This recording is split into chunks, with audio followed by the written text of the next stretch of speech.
Good morning everyone, and it is once again a beautiful morning here in the bush.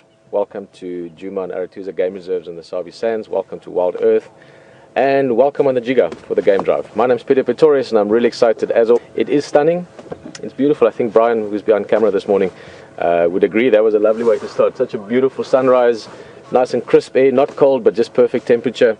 And of course, like always in the morning, you've got this whole new sort of day ahead of you.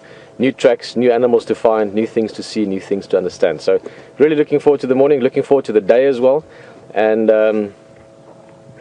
yeah, for most of you it is already Sunday, even if it is very, very early morning Sunday. Happy Mother's Day. As I said, we all have one thing in common, every single one of us, and that's that we all have a mother. So that's a really special day to share with you as well, and look forward to both this morning's drive and of course a great drive this afternoon. Looking forward to that as well, and a fireside chat again. So thanks for joining us. And in control as well is, or shall I say in the control room, is Will Fox, Nikki, Tara, Alex, the whole team, guys. Thank you very much. Pleasure to be here. And that's about it. I think we're just going to sit here for maybe the next half an hour or so and just watch the sunrise because it's very beautiful. Or we might just go look around. But let's have one more look at that. That is very pretty. Oh, Brian, I'm going to get a little bit... Brian and myself just want to... Just looked really pretty earlier. We had this leaf going straight through the sun, and I think... I can do it with that one. Give me a second. I'm just going to put it right on the tip of that leaf. There, how's that?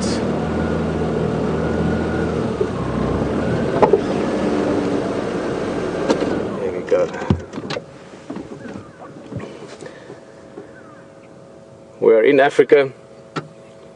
Every new day is something exciting to look forward to, and every game drive is guaranteed to give at least one, if not many, surprises. As always, great fun to be here. Let's go play.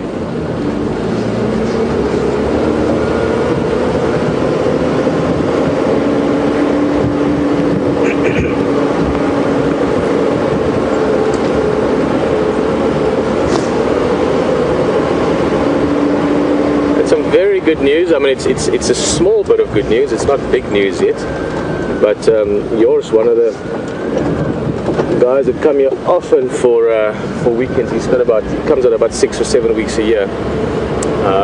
Loves the leopard. Very good photographer. Some of you know him. They did have tracks last night for a young male, presumably Djuma, brother to quarantine, up towards Chitakatla. Now, east of Chitakatla, so towards the sunrise. We can't go, but west we can. So we're hoping that there are more tracks, maybe even find them today. I would love to see Djuma today, seeing as it's our last two game drives for myself and HT for a little while. For you guys, of course, and for me as well. We can come on more drives from wherever we are in the world. So for the next couple of weeks at least, the only way I'll be on game drive will be with you guys sitting in the back of the Jigga or in the back of Wendy.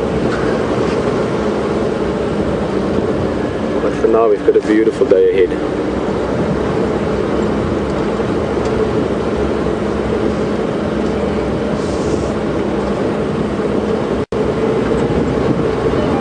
Good morning, mobile station.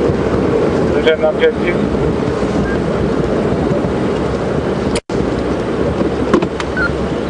Morning Texan, we're just getting mobile as well. I'm going to be heading Bafusuk Dam direction. Scott and the guys looking on quarantine.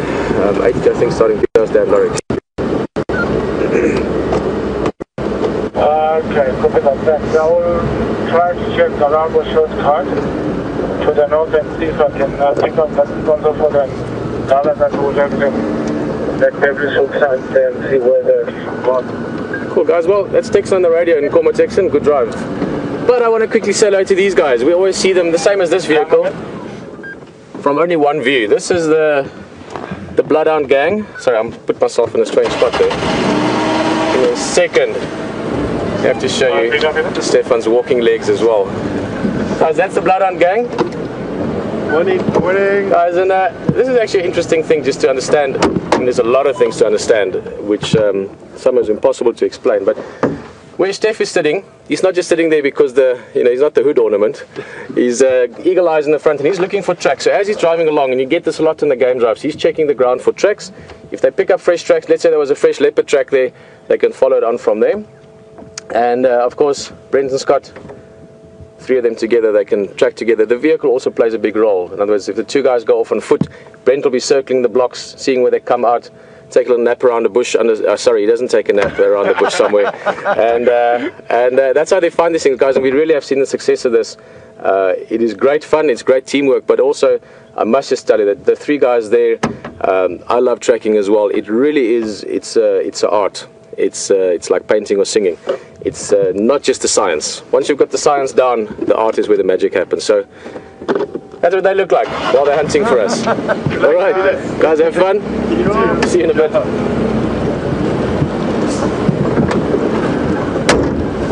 Alrighty. Yours had possibly Djuma. Cool. I'm heading to Buffalo Dam as well. All right. Hippo track there, but we're not looking for hippos specifically at the moment. Probably gone back down to the dam.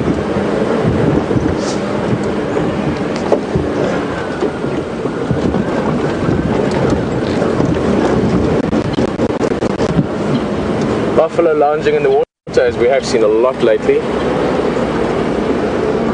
Ellies are great, leopard and lion, all those kind of things. Some stage or another you will find them at the waterhole.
Keep on going a little bit east. I want to go look up towards Buffalo Dam. A little bit of luck, maybe we find Djuma today.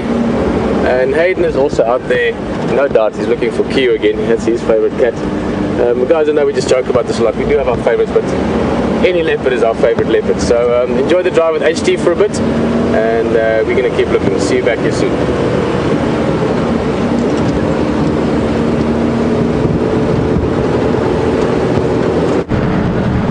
Good morning everyone, and welcome to Safari Live. My name's Hayden Turner and I've got VM on board with camera with me this morning.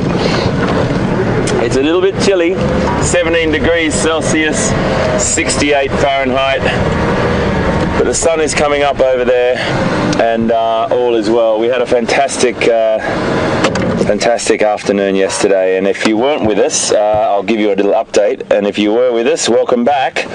If it's your first time, sorry, I'm crying a bit. We're driving through this cold wind. It's not really cold compared to where some of you live, I'm sure, but we've got our jackets on this morning. It's a little bit cool.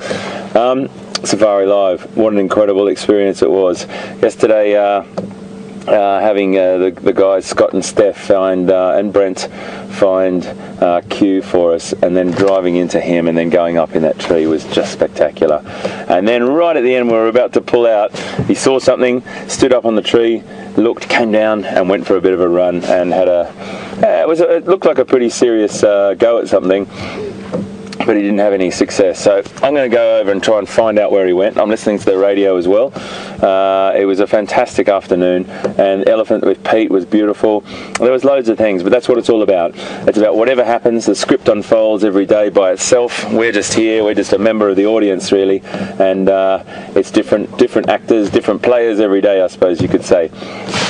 Right, if you want to interact with us, and that's the most important thing about Safari Live, is that you can talk to us, you can socially interact, you can send us a tweet or you can send us an email, ask a question, give us a comment, whatever it may be. I might ask you things as well.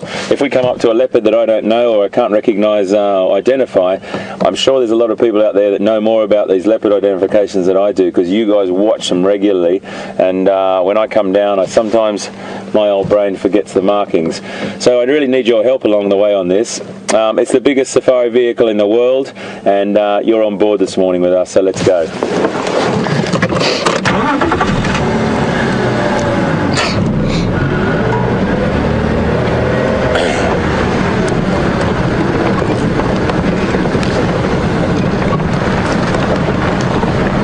So Pete's headed over to Buffelshoek Dam.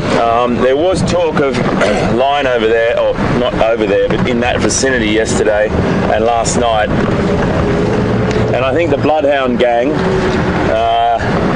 Scott and Steph and Brent, have got their eyes open. They've always got their eyes open for leopard, that's for sure. But when there's talk of line on the property, the lines sort of traverse. There's two home ranges that sort of bump into each other here on Djuma and Arethusa. So you never know what could happen. But we've got our resident leopard here. We've got several different leopards that we come in contact with. More often at the moment, Q, Kanyuma, and Vula, the father of those two over the other side of Moor, Karula, and she's the mother of those guys, the Queen of Djuma, and then also we've got Shadow and her cub, which are coming over from their sort of home range and bumping into Karula's home range. So, and then there's a couple of others as well, Tingana, and haven't seen him for a while. I haven't seen him since November. But it's an interesting thing to have all these leopards in close proximity, and it's a unique situation that's probably going to change at some point when Q and Kanyuma have to find a territory or a home range, territory, sorry. Liam's looking very alert out the side of my vehicle here. Our vehicle. I thought for a moment I saw a lion tracks. I've been with Liam on a vehicle before, and I've been driving, and he's just looked to the left. Yeah? Going that direction? Yep. Okay. Lion tracks out the side of the vehicle here, folks, that Williams has spotted going that way, which is where Peter's gone. So that's a great sign. Walking down this, what we call a cut line, or a road that's on the edge of a property or a reserve. Got another vehicle just up here.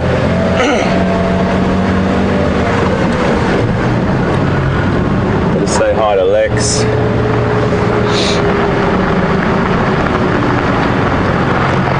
Morning, sir. All right, mate. Morning, everyone. How are you? Well. Good, yeah. Going that way, yeah? It is. Yeah. I think Pete's headed that direction as well. Has he got tracks there? I'm not sure yet, mate. I haven't been in comms, but I think they did come on last night somewhere. Okay. Yeah. Check. Yeah. Good luck, mate. Right. Okay. Have a great morning, folks. There was a side truck jackal calling around Sandy Patch. Oh, okay. And I'm sure there must be a leopard there, but I couldn't pick up any tracks. Okay. So maybe Well, the Bloodhound gang are out there looking, mate. Yeah. Okay. All right, guys. Have a great day, hey? Wonderful man by the name of Lex Hess, famous photographer, and written many a book.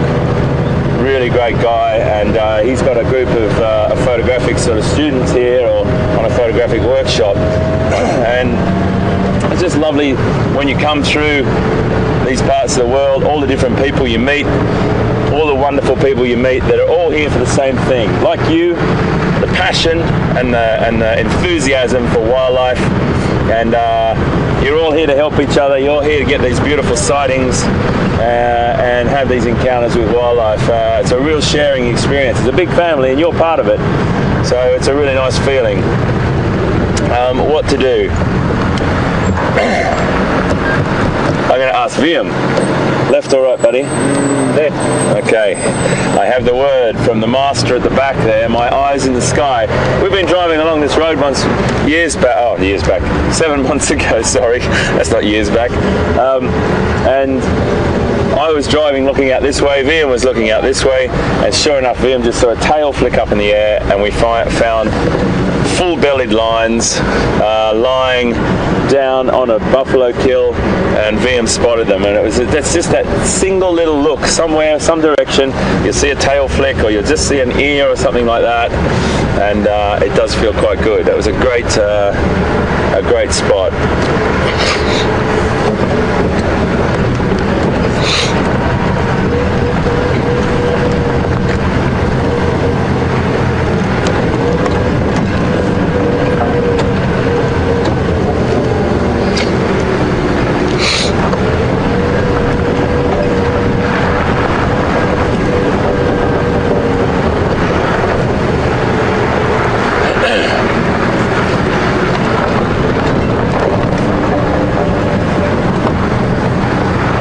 Lovely question from Sarah. Thank you, Sarah, and welcome aboard. You'd like to know what animal I'd like to see on my last drive for this stint this afternoon. You'll probably all think I'm going to say leopard or lion, but you know what I'd really like to see this afternoon? I'd really like to see giraffe.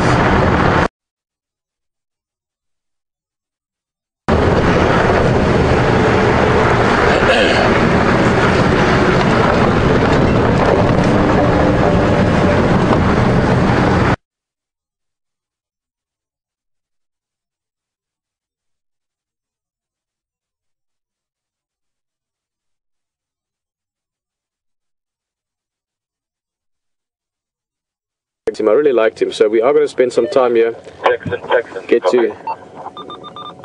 to know him a little bit better.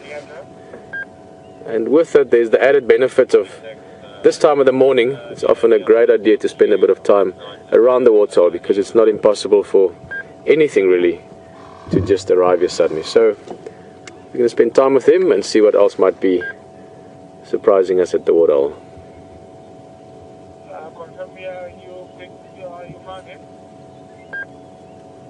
No, negative. I was just wondering if you had any updates. I left him yesterday with Andrew from Djuma, and I just wondered if you had any updates. Hello, Gal. It's well, it's just I was going to follow him, but we have to go all the way around the dam. So let's just first see where he goes. Gal, you're just wondering if those tusks keep growing. We had a similar question yesterday, but asking about the tusks once they've broken out. Now this guy, up close, we had a look, and his right tusk is actually broken out in the root. So that tooth or that tusk won't grow back at all. But Gail, with your question, that the tusks do keep growing their whole life. So unless they damage the tusk severely, elephant, bulls and cows, the tusks keep on growing.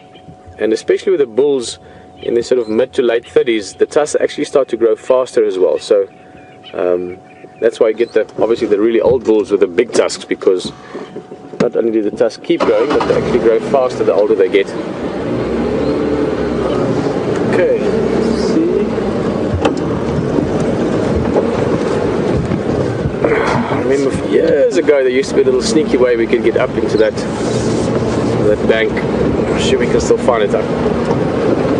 Back then you could do it as a normal game drive vehicle, so for the Jigga we should be able to do it quite easily.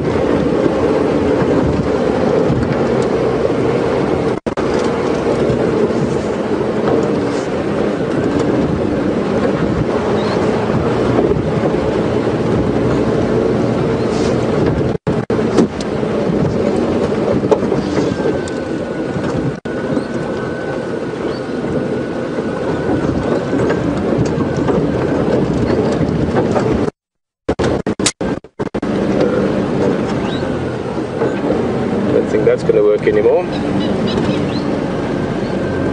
We'll take the longer way around. No, I've tried. Oh, another Ellie.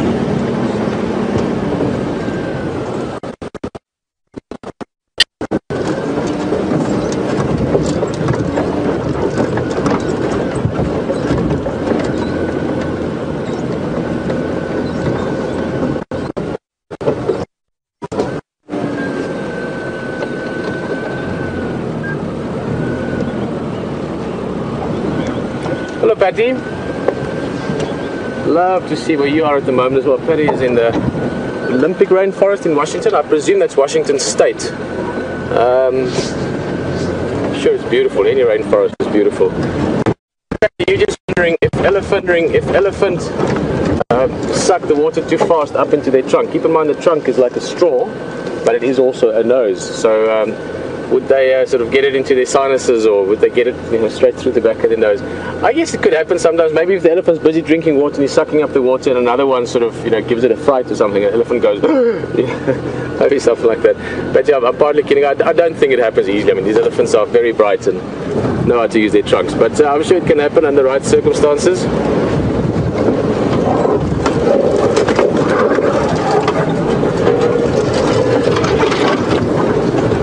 Alrighty, we have found a way.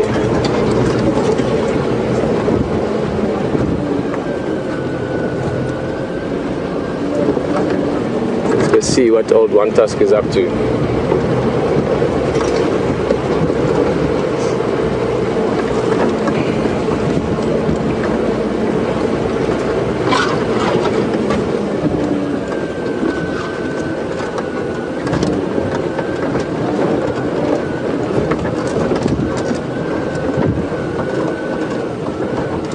Benjamin, don't worry about the elephant, that's really sweet.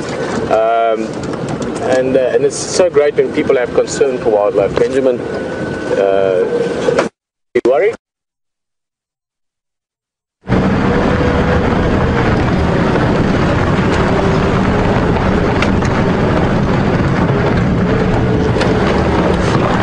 He's just lost a tooth. It's the same as a human losing a tooth and not, not fixing it if it's possible. So it's just a little gap in his teeth, and he only has one tusk left. He doesn't need the tusk for survival, although it is obviously handy. They can use it for fighting as well, the bulls. A little bit of a disadvantage for him with that, but the tusk is not crucial to his survival. But he's still got another one left, so he can still break twigs and branches and things off with it.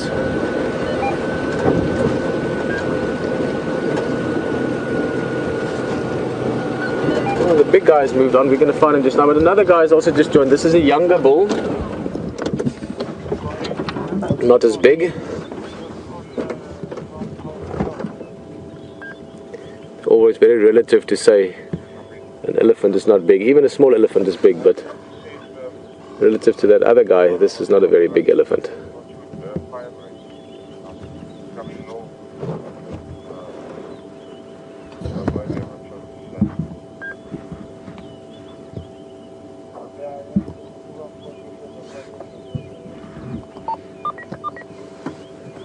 Listen to the game drive radio. The other guys out there looking around as well. Texan from Djuma Lodge, Woyetela, Lex as well, Lex S. Everyone enjoying the morning out there.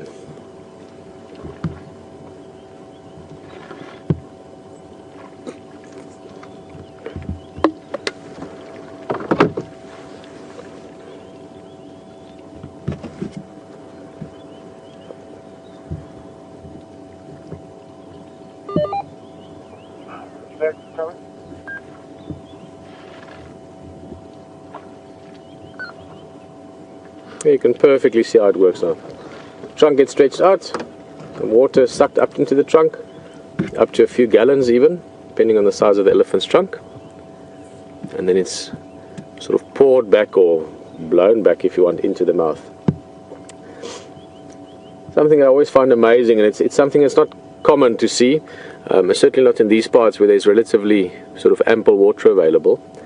But some of the desert elephants, we've got these elephants in Namibia that live in the northwestern parts, Damaraland, Goukuveld, beautiful places, truly still wild frontiers. And we've got these desert elephants there, which are the same elephants. I mean, they're not a different kind of elephant. They've just evolved over the millennia to live in that area. And what they do, when they sometimes can't get water for longer than a day, typically elephants like to drink once a day, but up there they go sometimes 2 days, 3 days without drinking. And the mothers or the adults will put their trunks down their throat into their stomach.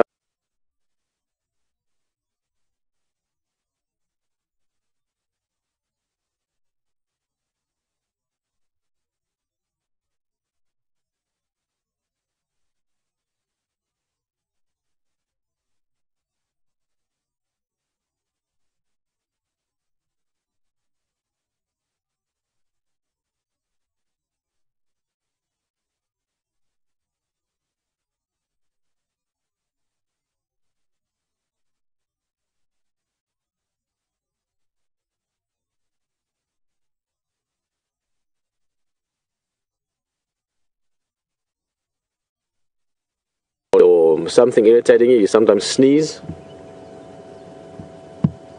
My nose is only about, I don't know, my whole nostril I guess is about 1 inch long, as opposed to, you know, many, many feet for an elephant. So I would guess that at some stage or another they would want to get some of it out of their nose.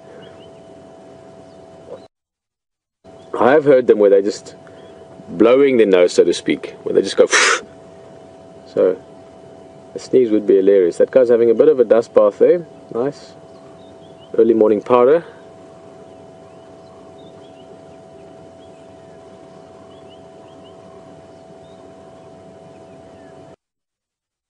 That's what's so great about waterholes. I mean, we've been here now, I don't know how long it's been, 10 minutes, 15 minutes, something like that, maybe 20 at the most.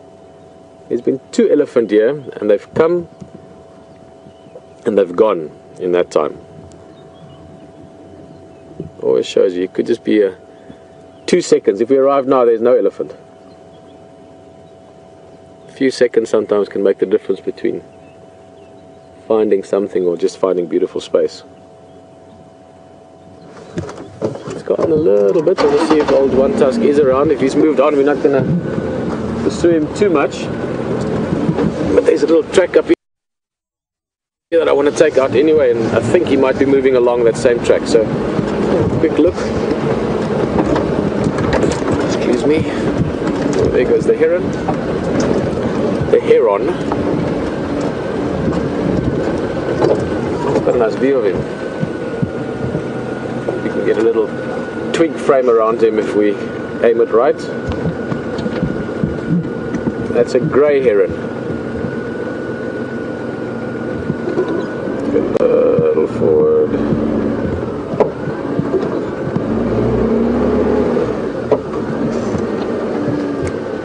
Catching the early morning sunlight up there, but he just flew up into the tree. I think because we came moving along, he decided to give himself a bit of space.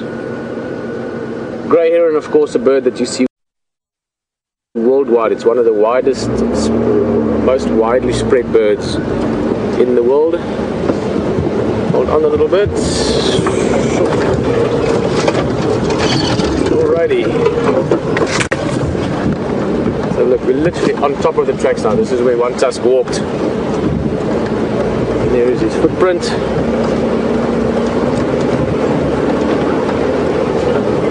There we had a dust bath. All the little bits of sort of information he leaves behind.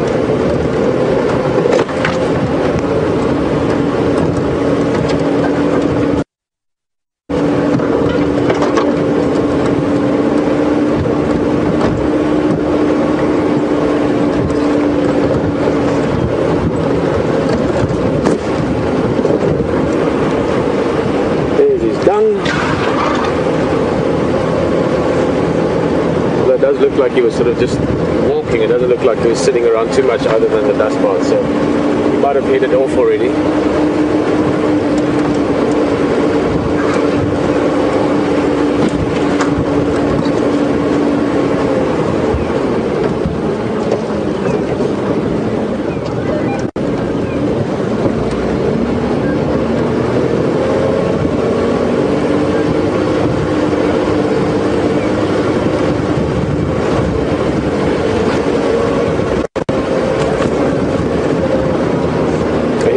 along this footpath. The animals make footpaths the same as humans make little roads for cars. There is a perfect example of an animal footpath. You can see running off into the bush. Now this one is nice and wide because it's close to the waterhole. It means many different animals will use it. And amongst those, elephant a lot, as well as hippos, and they make these nice wide sort of footpaths to walk along.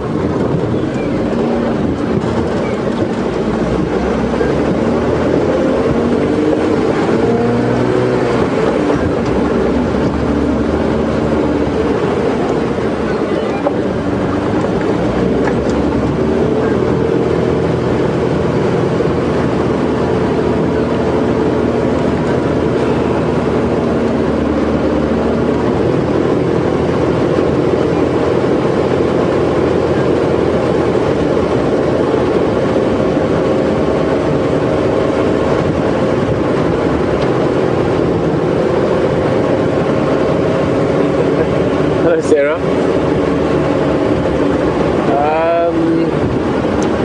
You are wondering what animal would I like to see or love to see before the last drive is over, which should be this afternoon. I mean the last drive for this time, let's leave it at that. Sure, that's actually a good question because I would almost always have said Karula, I guess. And that was my first thought again. I would love to see Karula. I haven't seen her this time around, and it's always nice to see her. She's getting quite old now as well, so we might, she might be around for another year or two, or maybe another 5 or 6 years if we're lucky. So it's not, I mean, she's still got time left, but Karula would be great. I would love to see Djuma. I do like that leopard a lot. And then I actually wouldn't mind seeing lion. I haven't seen lion this time around. Just we've had so many leopard sightings. So the Djumas were around. Djuma is a leopard. Kuhumas are the lions, the brown ivory tribe. I actually saw them, and I would like to see them. So I wouldn't mind seeing lion. But if I could pick one animal to see or one sighting, that would be, let's just call it a leopard sighting, of which, whether it's Karula or Djuma or Q, any of those three, I'd be happy days. I'd love to see Tandi actually. I was very lucky last time to go on a drive. One of the mornings we had a break. I went on an early morning drive with yours. I mentioned him earlier. Guy that loves his photography as well. Lots of elephant tracks here. There you can see the branch on the road as well. Baby elephant, adult elephant, lots of them going this way. It might even be worth a while to follow a little bit. Let's just see. I might go around. We'll do Cheetah Katlan a bit, then come back around to Buffelshoek Dam. Maybe we get that herd there. It seems like a lot of them. There's more tracks.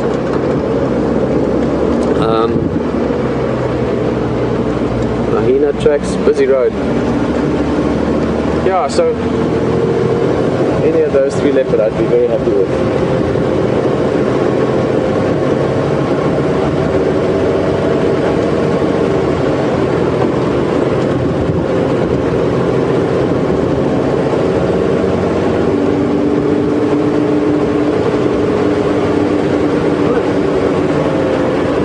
Turning down Cheetah Katlan, always a great road to check for tracks. And as I said, I think we're going to do a little loop around, maybe 10 minutes or so, and make our way back to Buffelshoek Dam again.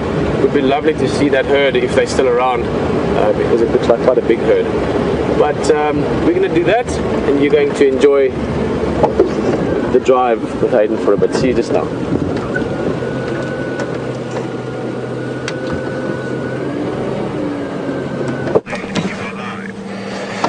Well, folks, we've just been driving around, and in the vicinity we found Q. We left Q last night looking for tracks, and we just saw these. It's very difficult to tell. I might just have to get out of the vehicle and point to them for you. I'll just draw a circle around them, and then VM can keep. It's a little bit tricky to actually see them from that direction, but let me just draw this circle.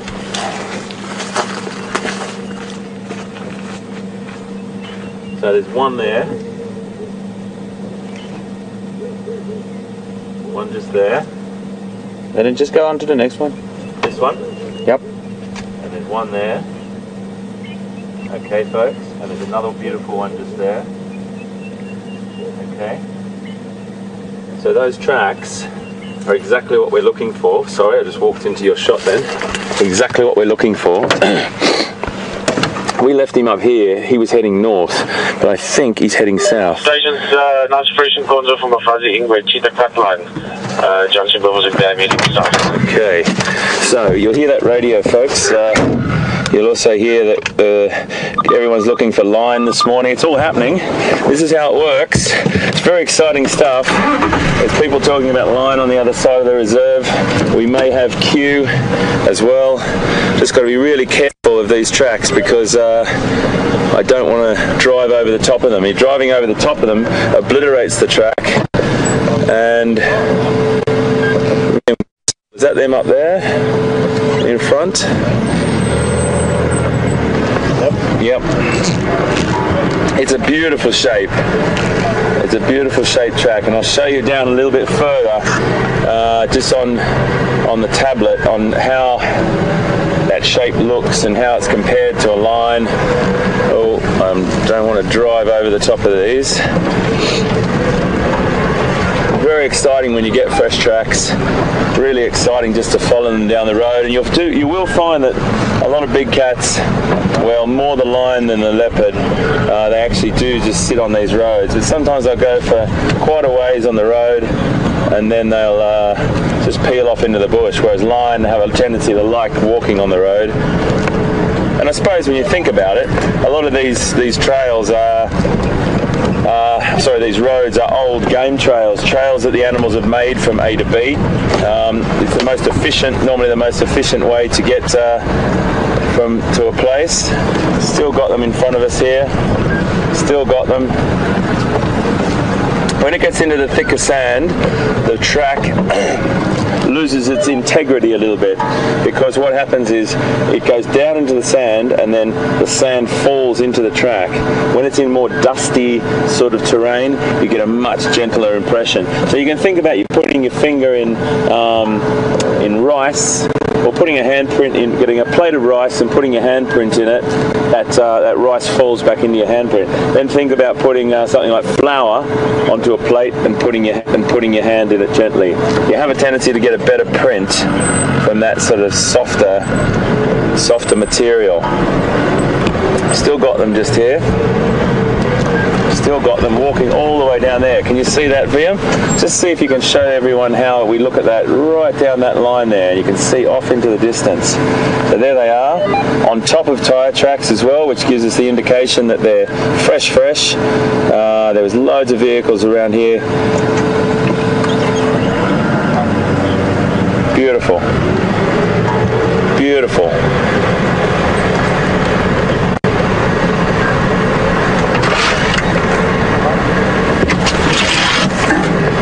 Yep, still going all the way down this road.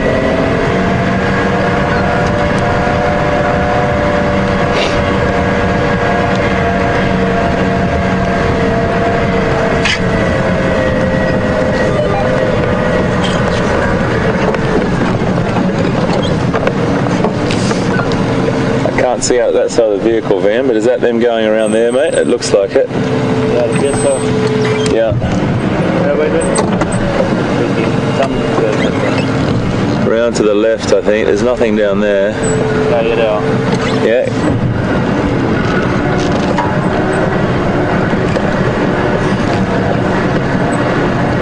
And now, when we get onto the harder earth, that's when it gets a little bit trickier.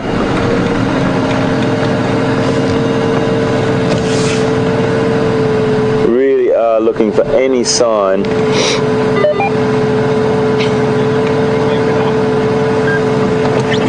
I'm trying to just pick up that where we left off, but can you see them out the side there, mate?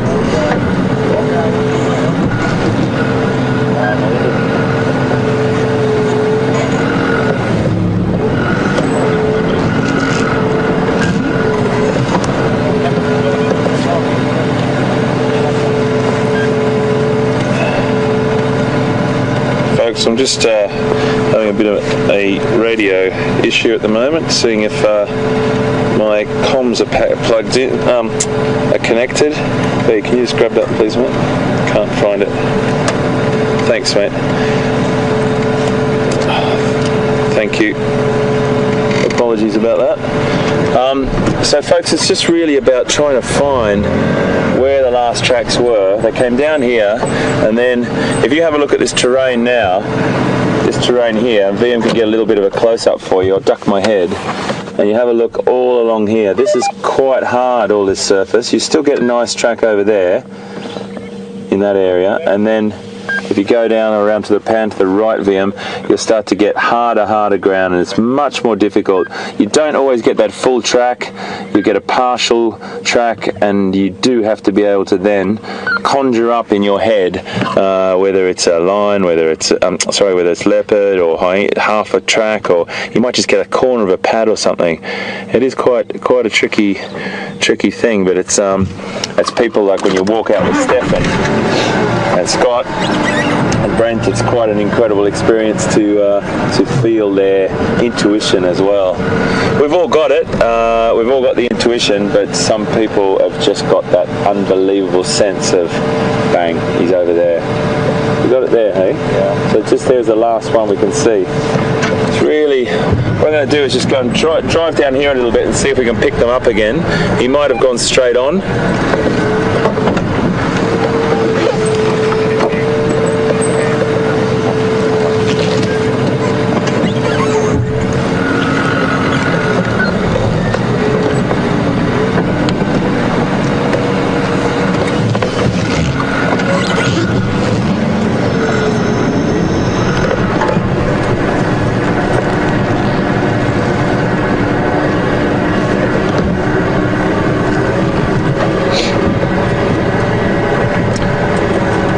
Nice question from Tim in Arkansas. Tim, welcome aboard. I'm just pulling up to this little spot here because there's a lovely little hidey hole just here for leopard.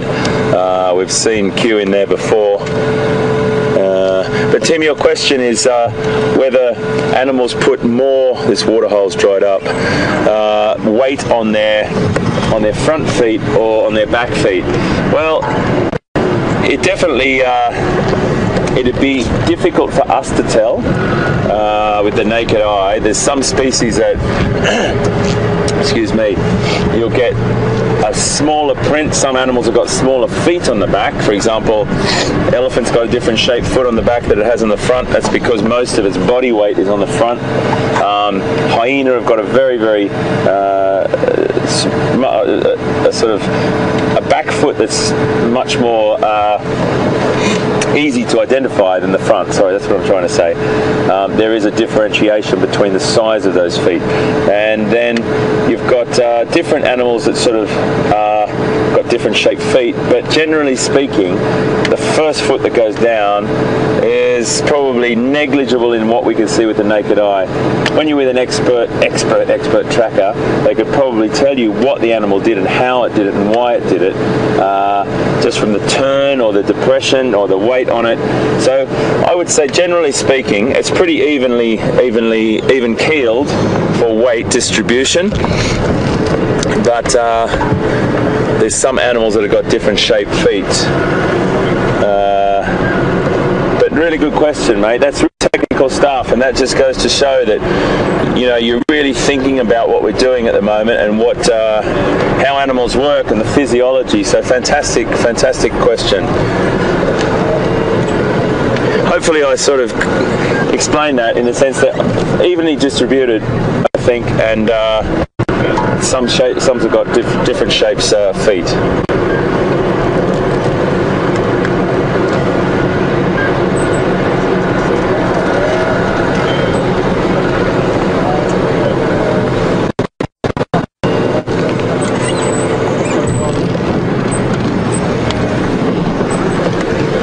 Okay folks, so I'm not sure if that was Q, you know. I'm not sure about that because I've just had a bit of information from the Bloodhound gang, and they believe he is over the other side. So we may have missed his track here. He may have turned right instead of left on that hard ground that we can't see. He may have gone off the road and cut through the grassland as well, and the guys think he's along here somewhere. So we'll just head down Twin Dams Way and see what's going on down in Twin Dams anyway, and see if we can get any more information from the guys that are walking in on him or tracking him at the moment.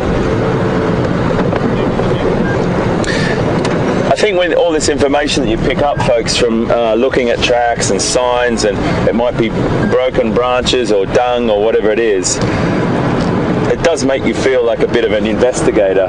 It's quite a great feeling. You feel like you're investigating some sort of little scene that has happened, and you're trying to put all these clues together.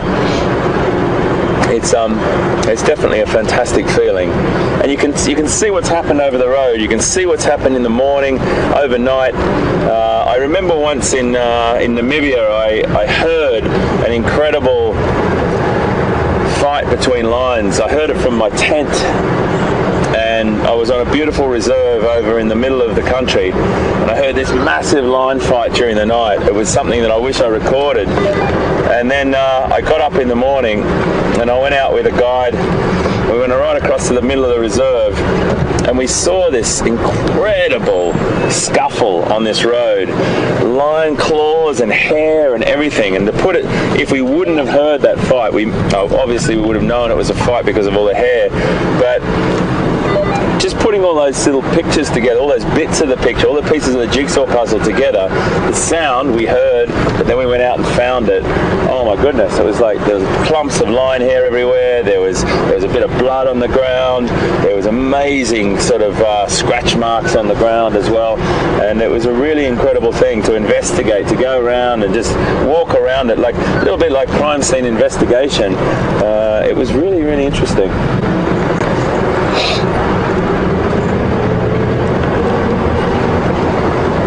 There's a little antelope that's just running through here. I want to go in quietly and see if I can find it for you. Just saw it out of the corner of my eye. It's a duiker, I think, and I really want to show you one. I can show you pictures there. Copy? It must at least smell something. Yeah. We've got a little bit. Maybe we can just get a little bit more. Come on, stop. We're going to stop. Oh, he stopped just across there. He's walking on. Too far. My elusive duiker that I've always wanted to show you. I mean, I'm not bigging him up to say he's like some spectacular antelope or anything like that, but it's a beautiful little antelope that we don't see very often. Leopard, prey for leopard, and they're elusive. They're normally in a pair, and the bush. And time for English means dive. And that's exactly what they do. They dive through the vegetation, danger. But they love this little thick sort of vegetation where they go through and feed.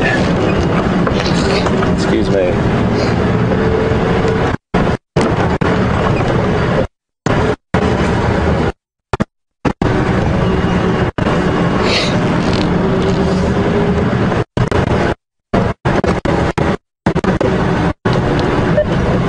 Steph, you copy?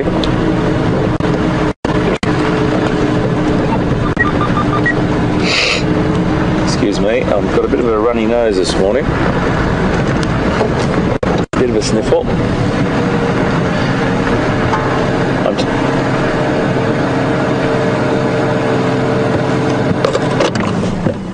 I have the Bloodhound gang on the line. Yeah, copy, Steph.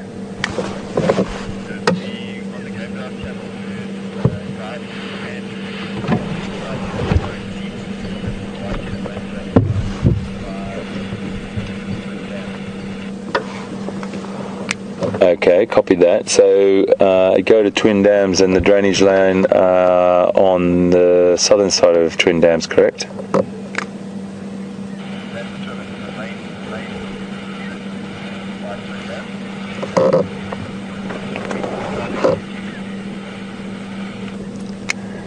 Okay, confirmed, mate. We should make our way there.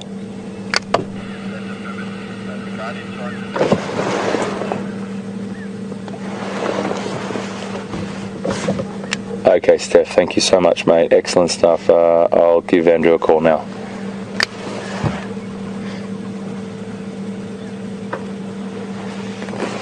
Okay, mate, I'll give you a call when I've got him in visual. Okay, mate, thanks. So Steph just told me that Andrew might have quarantine visual. We're just going to give Andrew a call. Please excuse me, folks. Andrew, do you copy? Stand by. Andrew, confirm you have Q quarantine visual? Yeah, just myself here. Actually, come Milwaukee, and yeah, you drive along that river to the north. You find me. Okay, copy that, mate. We're on our way. We're just behind Twin Dams now, so we'll be there shortly. Great. Thanks, mate. We have him. Love it.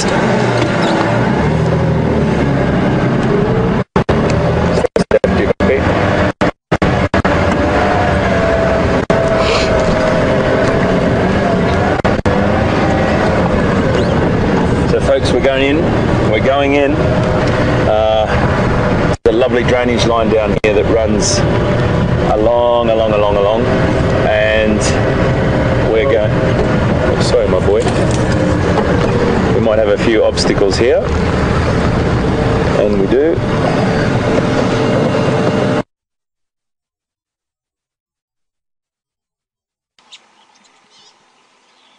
It's not a great excuse for the boss, is it, when you get to work? I couldn't get to work, sir. There was an elephant in the road.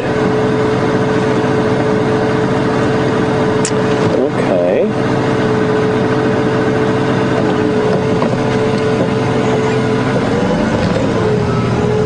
I may have to...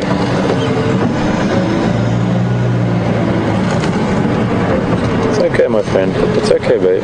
It's okay. Easy. Easy.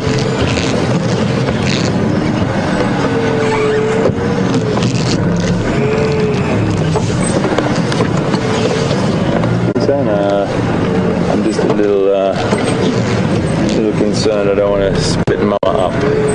It's okay, my boy. It's okay, baby. It's okay. It's okay. It's okay. No problem. It's alright, baby. It's okay. No problem, darling. No worries. No worries. We're not going to do anything. We just have to get past your herd. And I don't want to upset them down there, so I just want to go around the other way. It's okay. Everything's fine.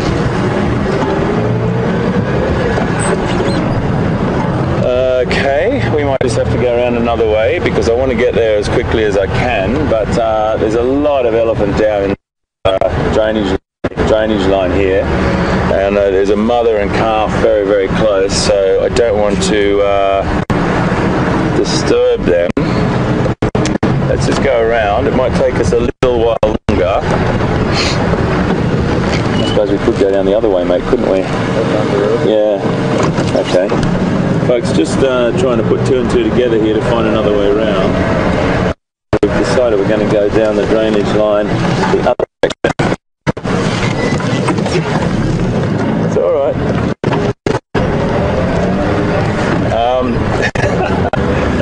Just when you think you could get there easily, the only obstacle were a herd of elephants. I would have normally gone through that, but when I say gone through, I gently edged my way through. There's a couple of females there with very, very young babies. They were on the other side of the road. The mothers were on that side of the road. You just don't want to upset the apple cart there, and just want to show respect, of course. And that female that just gave us a little bit of a display, she was fine. She was absolutely fine. She was just like, that's enough. That's close enough, boys. Will we get under there, mate? Yep. Okay. Just bear with me, folks. We're just going to have to put the antenna down for a second to get through here. That's going to put it into low range and make our way through here. Okay.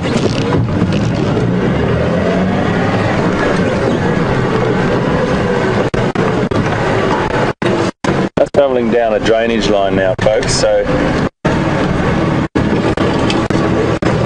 it's dry riverbed.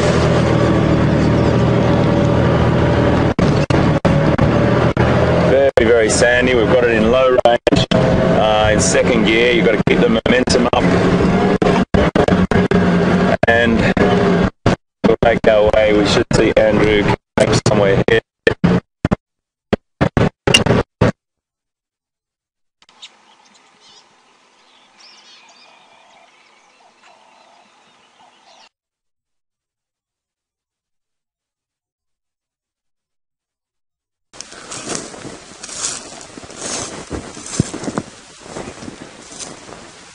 Oh, we've got elephants screaming all around us. You may be able to pick it up faintly on your ear. Not close enough to be a worry. So for those of you concerned with our safety, don't worry. They're far away still.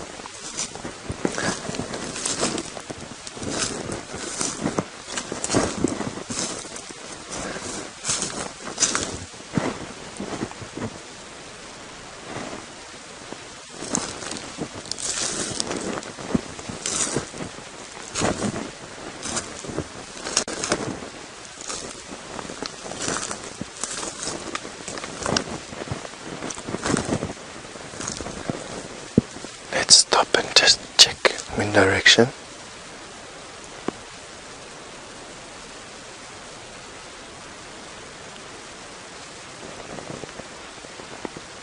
We're gonna hear, this is about where we got, this is around about where we got the noise from, the trees breaking from. As you can see, trees broken down. Just gonna have a look. I've got some movement here, but I think it's that Franklin that we speak to.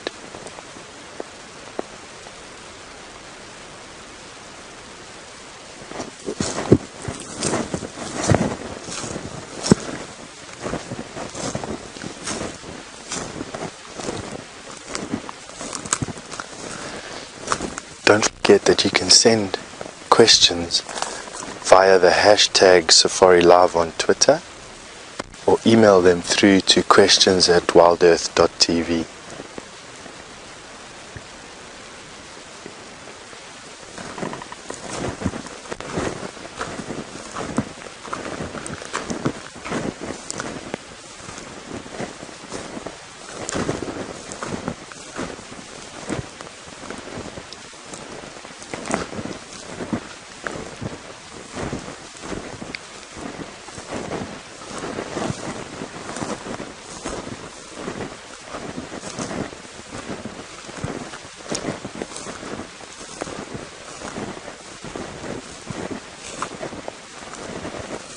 We've come out on a road. We can see if he crossed over or not.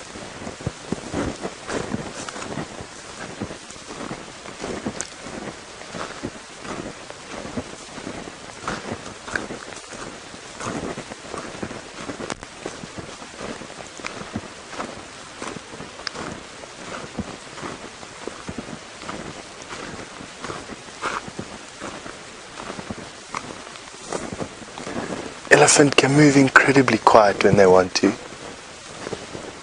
They've got big thick pads of fat on their feet, and these pads they can actually lift up and deform, very similar to how our feet work, and that way they can move very quietly over sticks. So myself and Scott are just listening here, seeing if we can hear any more breaking branches. He's not far away.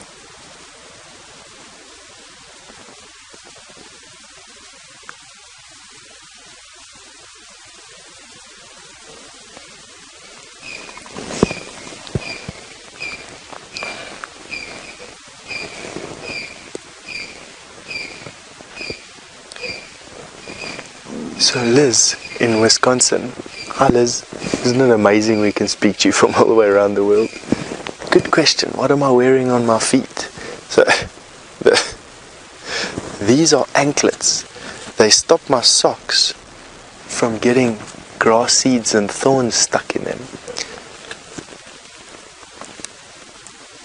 Luckily I don't have my pink socks on today, hey? With the tennis ball at the back.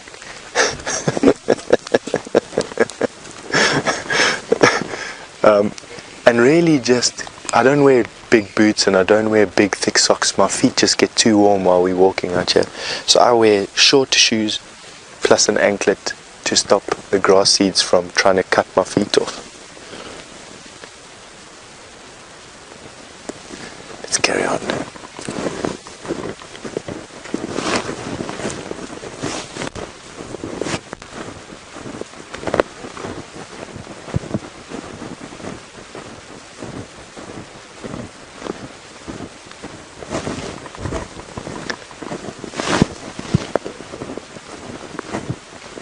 Now I'm walking on the road here.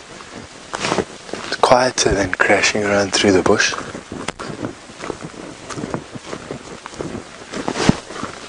Looking for signs of these elephant that we heard.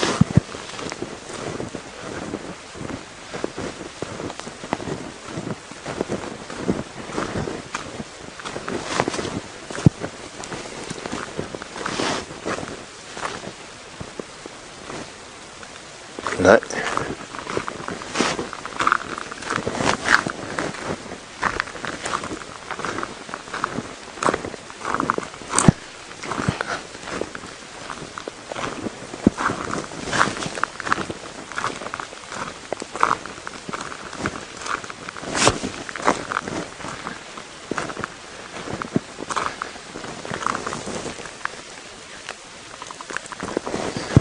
Good morning, Lucy. Welcome all the way from Indiana. You asked a very nice question. It's a good question. How much does the pack weigh that Scott's wearing? Probably weighs about 16 kilograms, which is about 30 to 35 pounds.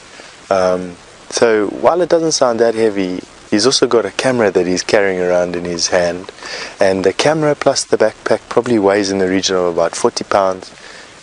But as you may or may not know, Scott's a big strong boy and can handle most things, although he does moan his shoulders get sore by the end of the day, which is rightly so.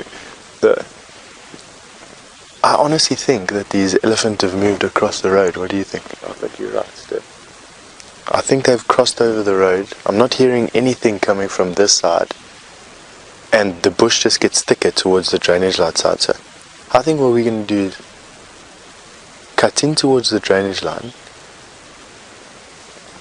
and see what we can see. I don't hear any crashing anymore, which is a bit of a worry, because to try and track elephant without bushes breaking is quite difficult. But anyway, we're going to give it a bash. Come walk with us. We go through some of this thick bush. We're going to be a bit more careful because it's getting thicker, but not to worry.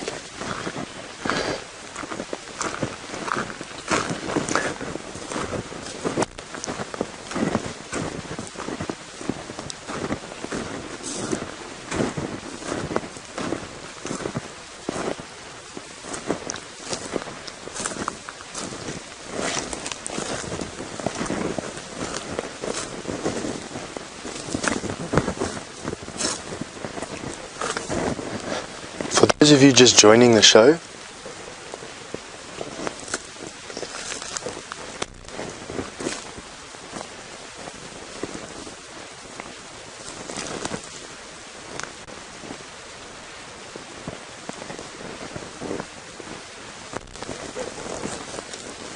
so folks, I see that Scott and I through this bush are going to have to start bending and going crazy now, and with the aerial on, I'm scared that we lose you. So what we're going to do is we're going to be crossing over, and we'll catch you with an update as soon as we find anything. So we'll keep on looking. Rest assured, we're safe and sound. You're in good hands, and we'll see you in a little bit.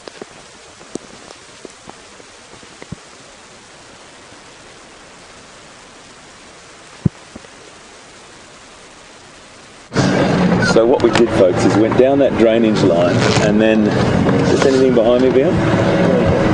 I'm just reversing up at the moment to try and reposition. We've got a beautiful breeding herd of elephants here, and they were in the drainage line, so we had to wait for them to go. There was more elephants that made us go around the other way. We went down the drainage line, hit more elephants again, and Q is in the middle of those elephants. Now he's scattered somewhere and is hiding because elephants and leopards aren't the best of friends. Not that the elephant's worried, but it is a predator. So I just want to go up, and whilst he's sort of getting settled, there's more elephants down there. We've got to wait for them to pass. I just want to go up and have a look at these elephants. They're just too beautiful to drive past, that's for sure. There's a beautiful breeding herd here. Very, very relaxed females. The matriarch, beautiful big female up here ahead, and these little youngsters as well. So probably might be nice just to drive into here and have a little look at them. Hello, my boy. There we go. There we go. It's okay. It's okay. No problem. Look at that. Look at the strength of this animal pushing this tree up. The elephant is behind there, and there's an adult female. You can see that massive trunk just at the fork of that tree. And there's she goes, and she's pulled that down. She just wants those tender young shoots off the ends of the branches, or potentially roots. But look, her offspring is that little one there, revealed just there. That's her baby, and he's small enough to fit underneath her. So fantastic.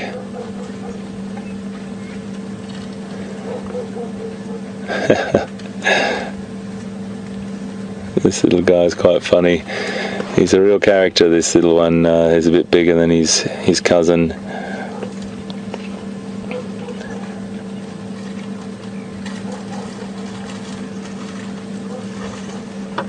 Lovely to see them walk through the bush at their own leisure, eating as they go. That bush smorgasbord, that buffet of vegetation that they have, all eating different things, some grass, some leaves.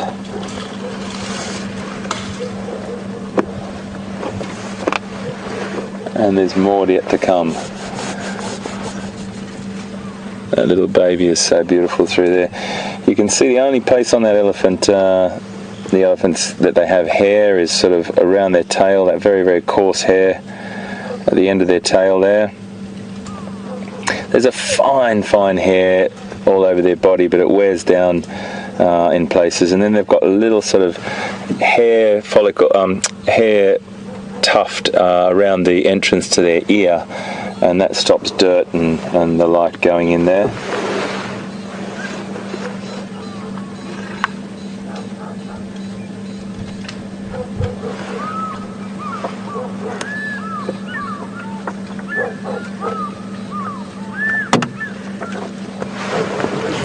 I might just move up a little bit closer.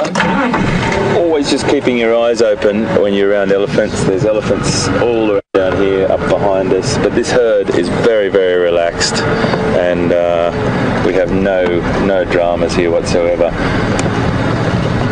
Hey, my boy. I like to just, it might be just a weird little thing that I do, but I like to just let them know that I'm here and talk away as I come and approach them. Hey, my boy. And it just gives them a little bit more of an understanding that we're here. Maybe it's nothing, but it works for me. There's a female there just having a dust bath.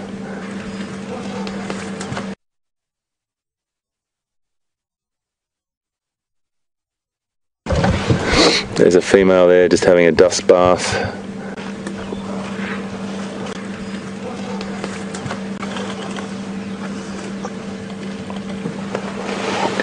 So what they're doing right now is common practice. They're feeding for about 15, 16 hours a day of their life, every day, browsing through the vegetation line,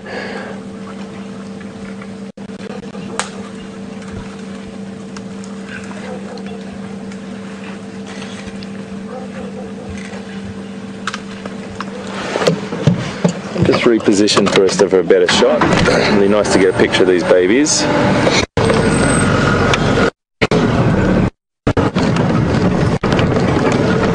That little guy there, those two are quite beautiful.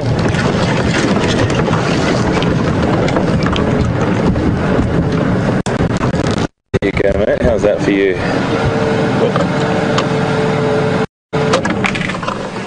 Okay guys, I can actually, this is a great time to do a sensory chat now, because to talk about the smells that we can smell, there's loads of different species of herbs through here, or sort of smaller herbaceous type of plants, as well as mixed with all the trees and the grasses, and they're stirring that up as they walk, ripping things off, using that trunk to grab handfuls of it and put it back up into their mouth. But as they do that, they unleash or unlock the wonderful scents of this vegetation.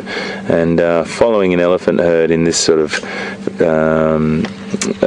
habitat is really quite beautiful, because it's not just a visual extravaganza for you, it's also a bit of a sensory overload. You get those beautiful smells, you also get the scent of the elephant, and it is a really great feast for the senses.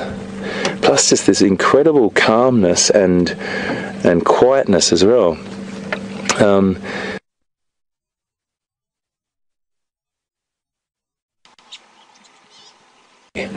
And all you hear is basically vegetation being either ripped up or chewed or broken, but they move on the ground silently.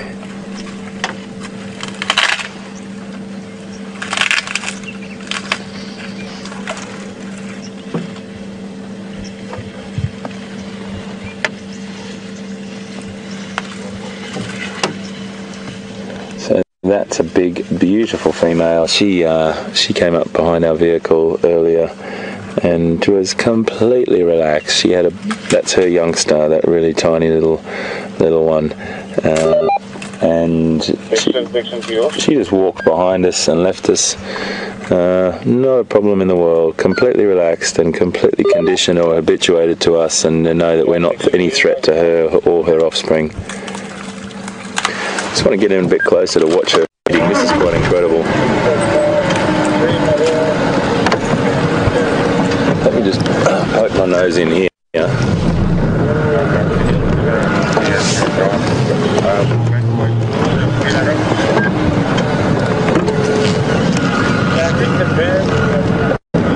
It's okay, my girl. What she's chewing on. Is that good for you, VM? Yeah. So folks, I just want to give you an update. We haven't necessarily or anything like given up on Q, the leopard. We're just waiting for the elephants to move off from that area, and then we're going to go back down and find him. But we just thought we'd come and watch these elephant whilst the rest of the herd are moving through. Units that are going towards your dam. Thank you, Christian. Remember where the person comes from, the only one. I'm sure from there you see the house that is coming to the okay,